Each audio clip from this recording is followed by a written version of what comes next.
Hello. Okay, I'm going to read you a little bit from my book. And this little book, this little bit is called Self-Care.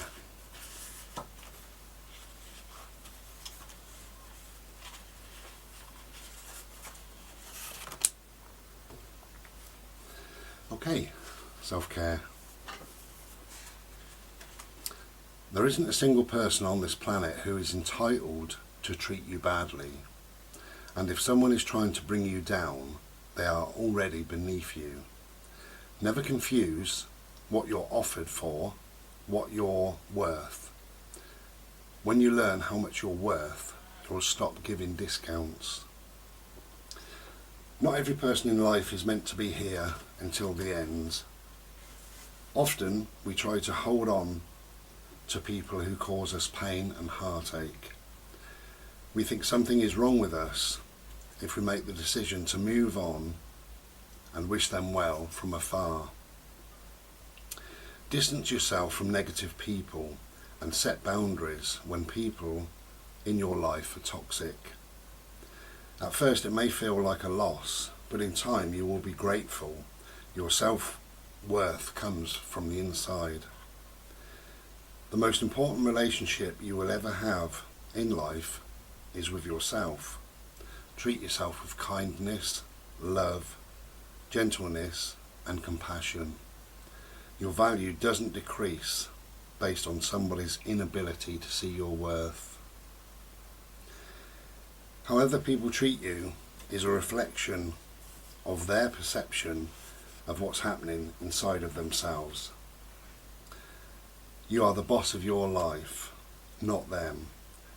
This is your one precious life, so never give someone else who has not been where you are going and who has never walked in your shoes the gift of living it. You teach people how to treat you by what you allow, what you stop, and what you reinforce. Remember, some people just aren't ready for you.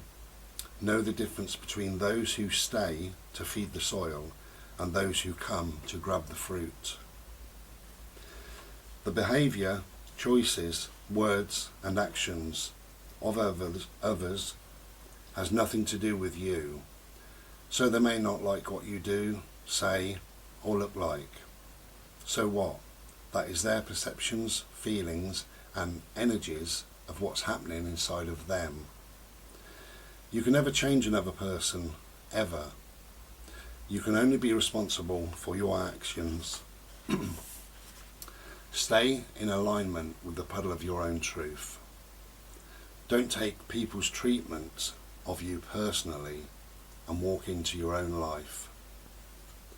The company you keep is a reflection of how you feel about yourself. And sometimes letting go of certain people is an act of kindness towards yourself. If people attack you, it is because they are a weak person. Strong people do not put others down, they lift them up. And remember this, you are not accepting verbal apologies this year, only changed behaviour.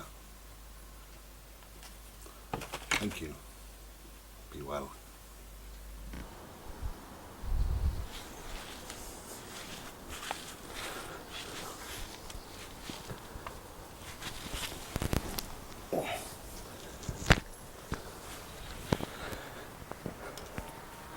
Okay, a little bit more. Oop.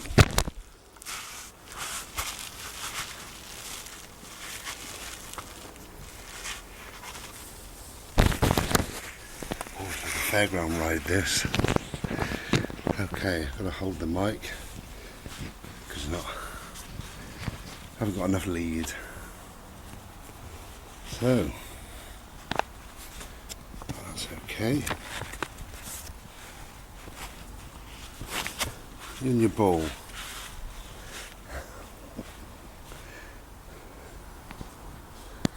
Okay, I'm going to put the camera over in a minute. Let's begin. Goodbye, little insect. Okay, very short one, and this is called shift. So sometimes a part of us must die before another part can come to life.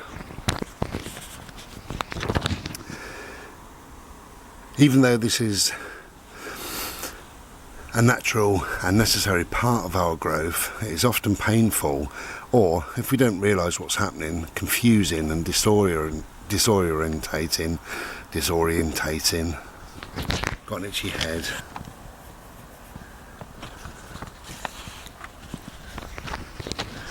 Okay.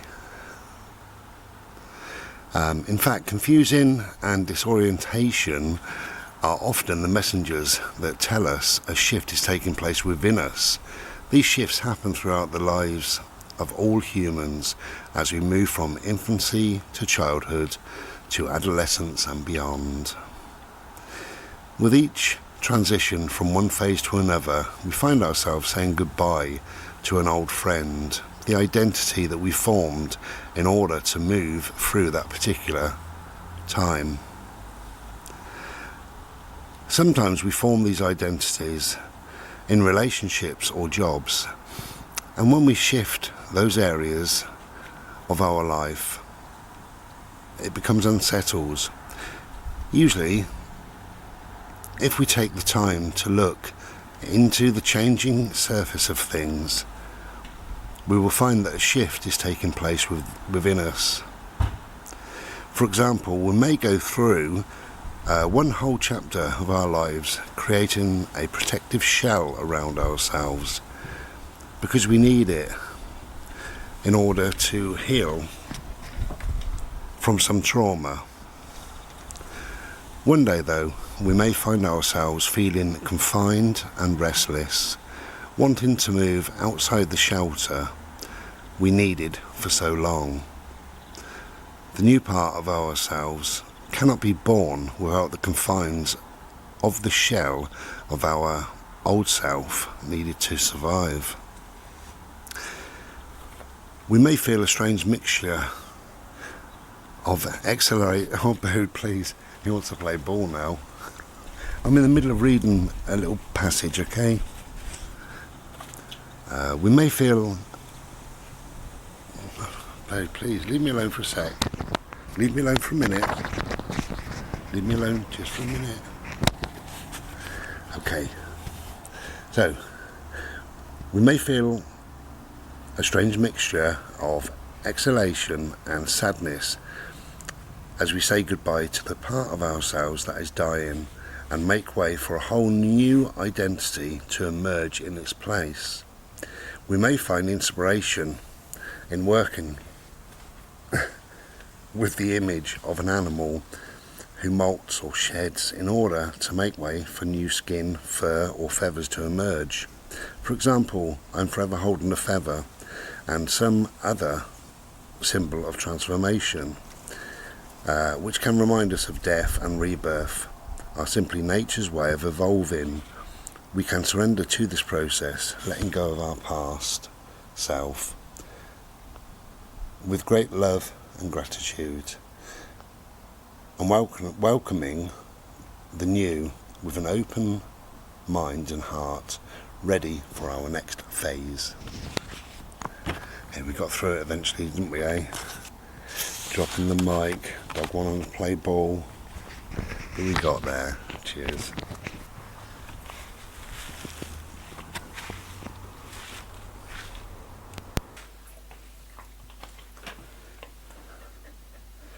I love you.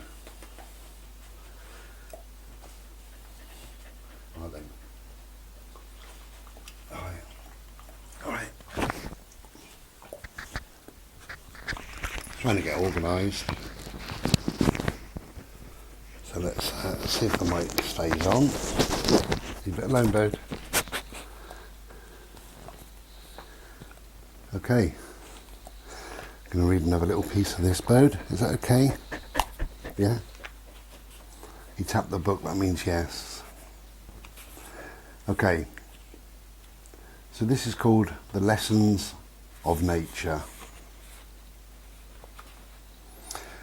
Spending too much time indoors and not bimbling at regular intervals has a negative effect on your health, well-being and states of awareness.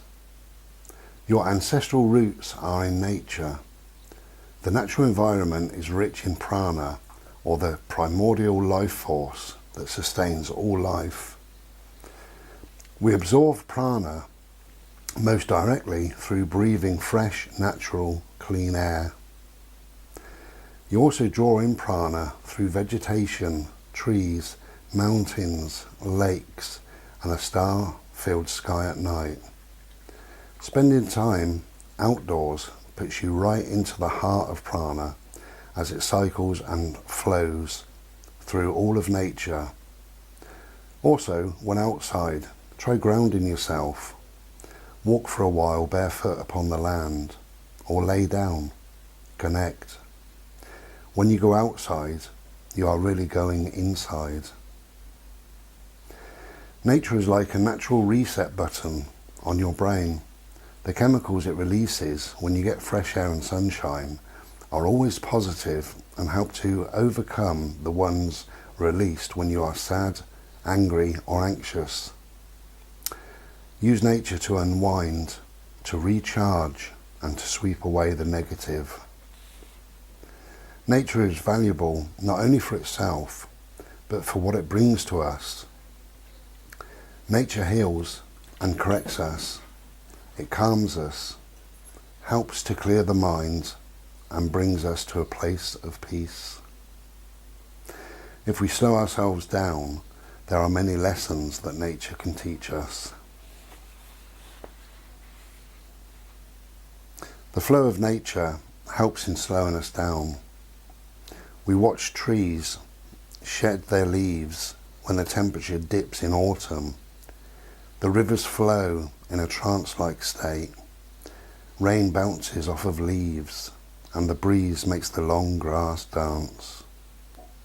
The laws of nature are governed by forces nobody chose, no one can shape or change.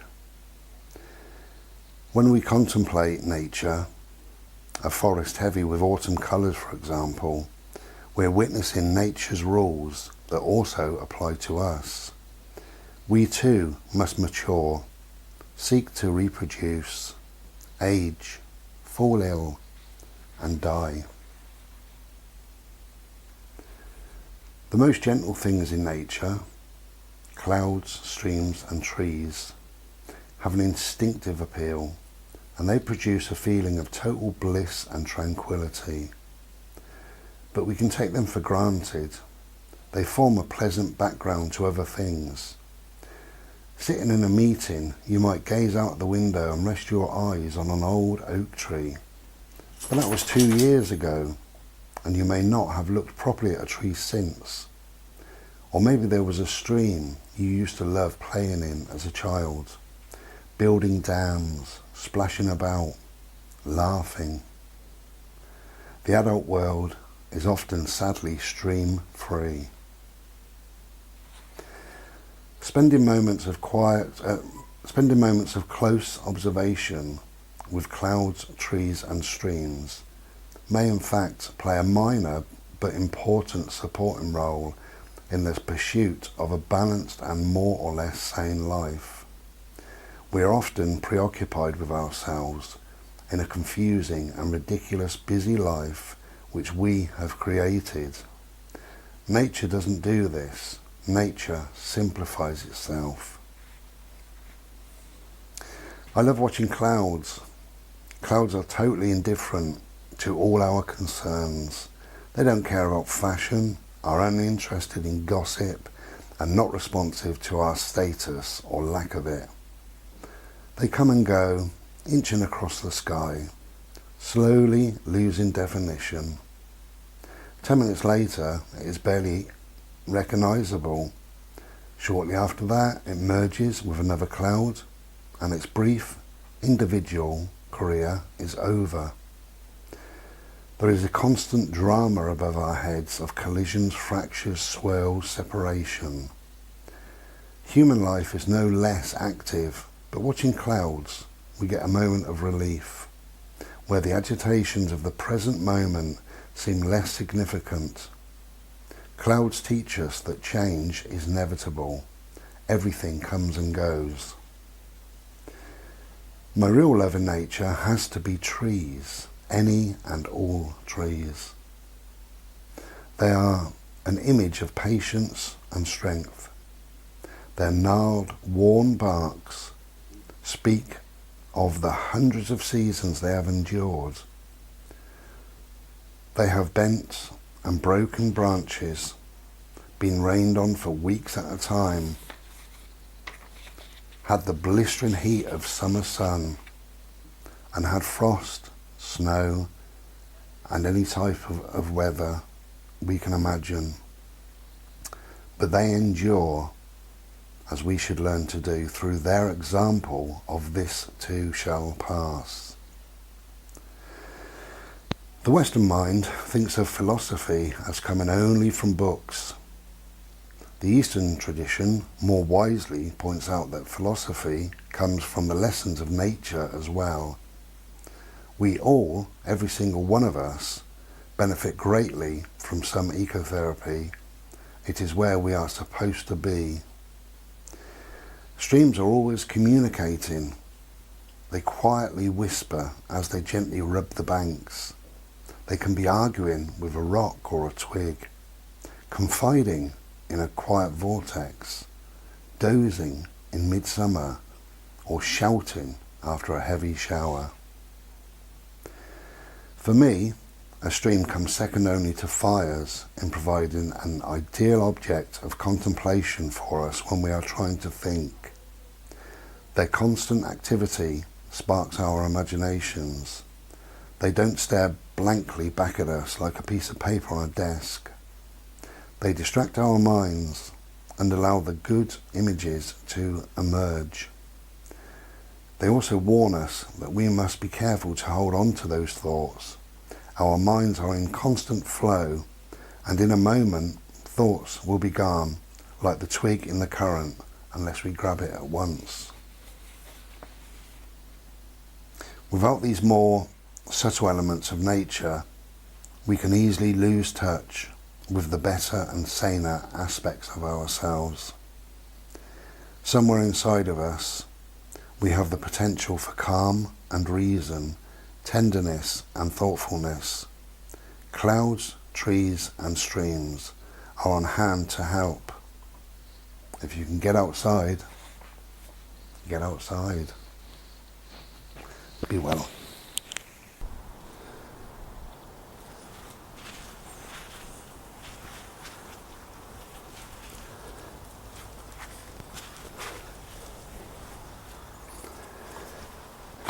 Hello again.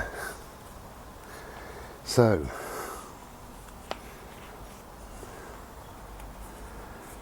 this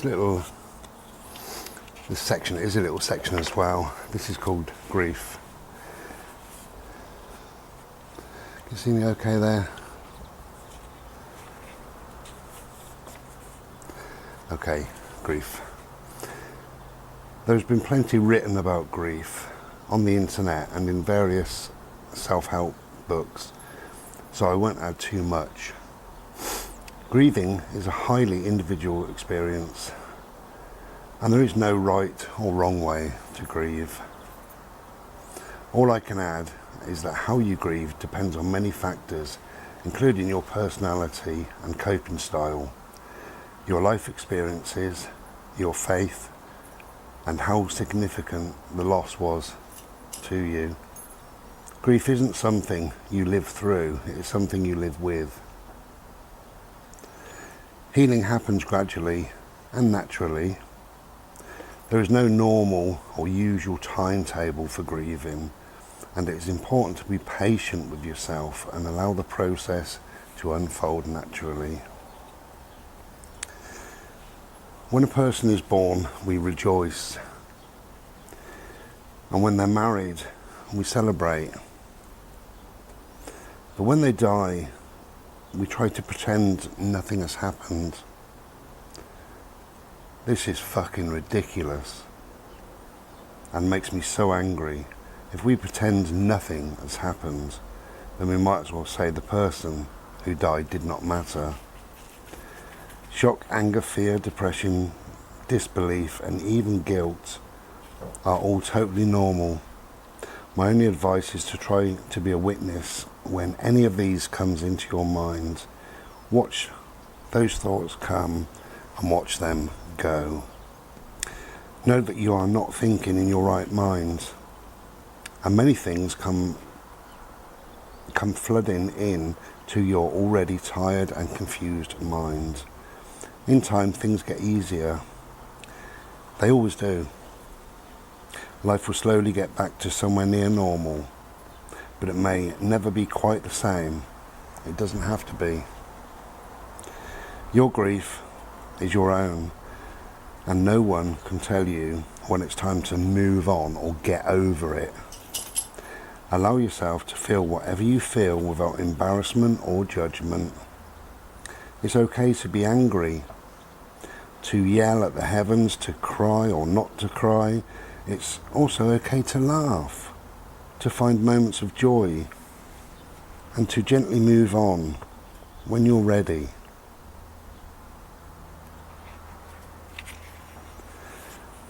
Try to spend some time looking at a photo, a card, someone's handwriting, a piece of jewellery, something they made or bought. Remember life, not just death. Finally, people may ignore you or try to avoid you for a while. We don't talk about death or grief, and people often feel very awkward and embarrassed. It is only because they do not have the skills, not because they don't care. There are some great organisations and plenty of help online. Talking is important, very important. Never stop talking about your loved ones. Never. It just started raining. Thank you. Take care and be well.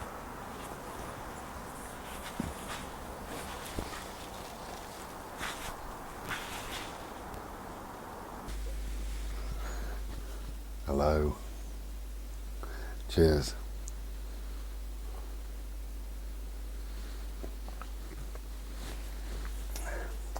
So I thought I'd read you another little bit of my book.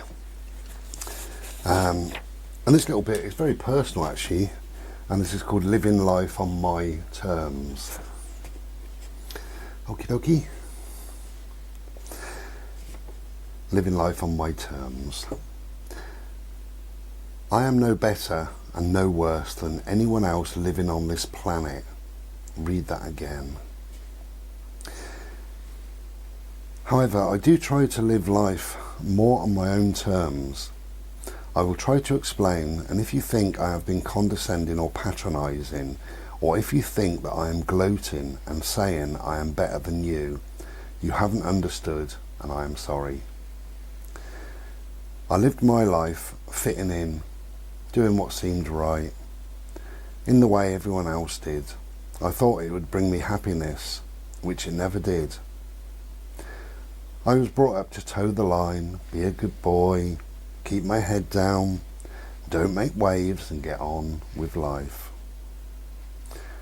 I didn't know there was another way of living, one that brings amazing satisfaction, happiness, fulfillment, passion and joy. I did what my mum and society expected, but I felt dead inside. I was overcome with a state of fear, dread and panic at the thought of living like this forever, and was completely unhappy.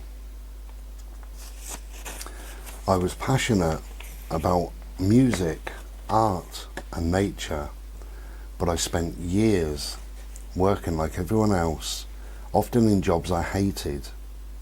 What had happened to my life? The one that I thought I'd have. The one where I was happy, fun-loving, passionate, enthusiastic, and wanted. I had done what seemed like the right thing to do, but felt empty and sad. I would always question why I felt this way, as all around me no one else seemed to mind living that way, They never complained or spoke to me about what they would like to be doing.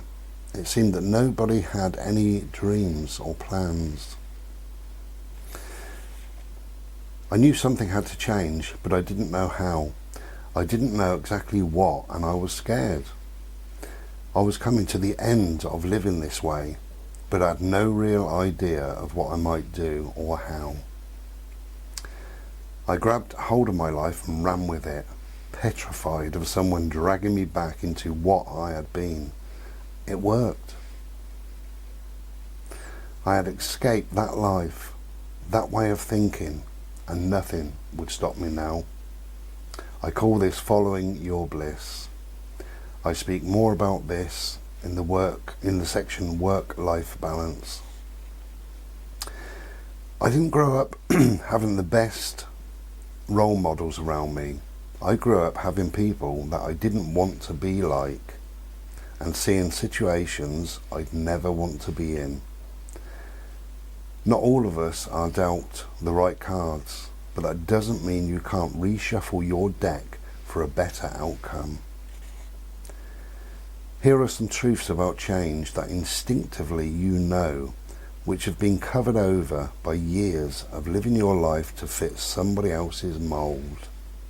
I hope you can see the importance of living life more on your own terms, and maybe take steps to live your life your way. Happiness is so important. The happier you are, the more content you feel. You feel healthier, people enjoy your company, you sleep better, and will live longer. If something in your life isn't making you happy, change it. Take responsibility for everything in your life. Find the direction you want to head in and do only that. That is your focus. Push forwards and never take your eye off of that direction. You must feel connected to what you need to change and to the new direction. Let your heart and mind lead you. Society doesn't know what's best for you. Only you know that. And by believing that and acting from that place, you have the power to create a glorious change in your life. In life, we get taught to go after what's sensible, what seems like the best option. We are told not to set our sights too high for fear of failure and disappointment. We get pointed in a direction of what we should do rather than what we want to do. And we swallow this bollocks. The greatest pleasure in life is doing what people say you cannot do. If you want to live your life on your own terms, you must step above these things. Be yourself. Go where you like. Wear what the fuck you like. Do what makes you happy. Live your life for you. You only ever have to impress yourself. You only ever have to please yourself.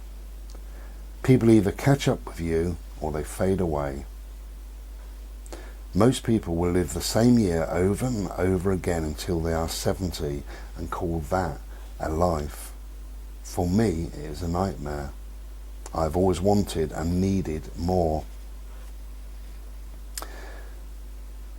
Think about how your life would look if you were truly living it the way you want. Dream about it, write about it, visualize it, feel it, really feel it. Because life is for the taking. Grab it and make it yours. And above all, follow your passions. Search for your moksha and follow your bliss. Change into the person you are, not the person you have been told to be. It's challenging. It's about facing fears and demons, stepping further than you ever have before and making bold decisions. You've got to love what you are working towards, to know that when push comes to shove, you will do what you need to do. There's no point going after something you are half-hearted about. You just won't succeed. So many people are terrified of moving towards what they really want because they think change has to be about death-defying leaps from one mountain to another. But the one thing I've learned from all my changes, from choosing to live life on my terms, is that it's about the small steps. Figure out the direction you want to go in and take some small actions. This moves you closer. It feeds back to you. It will give you confidence, and then you move on to the next few steps. This is how lives are changed. To move into the life you want, you have to step out of the life you currently have. Staying in your current worldview will not move you forwards. If you know you need to change, seek out others. Internet groups, training courses, supportive friends, meetups, coaches. Try to find people who think bigger, who've done what you want to do and live in the way that you want to. You can live your life on your own terms, no matter what others say, no matter what the rest of society is doing. If that's not for you, if you don't believe in it, if it doesn't make you happy, don't do it. Go your own way and you'll build a life you should be living. Thank you. Be well. Hello. Okay, I'm just going to read a random passage. Very, very random. There. Okay. Wow. Is that a long one?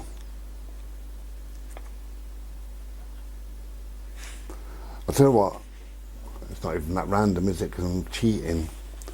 So I've gone on 3 pages. It's not bad, is it? It's fairly random.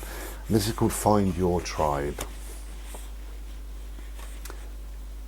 None of us are supposed to go through life totally alone, and the relationships we have with those around us can deeply heal or hurt us. When our ancestors roamed the land for food, moving in numbers was vital to safety and survival. They had to rely on each other to survive harsh weather and living conditions. I've said in many videos that I'm a recluse, and I am, to a degree. I love human connections, but very much on my own terms. I am blessed to have decent friends who know and understand me. They know that I get peopled out, as I call it. I need and value quiet time alone to recharge that way.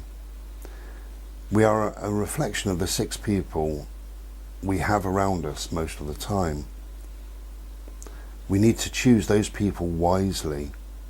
I have learned that one of the most important things we will ever do is choose our tribe, the group of people we feel connected to and where we are at our most peaceful and relaxed. The group of people that get us. When you are with your tribe, you feel inspired to create, take chances, and most of all, you feel at home. Our tribe are the people who are loyal and supportive of all that we are and aspire to be. They will tell you the truth when you may not want to hear it.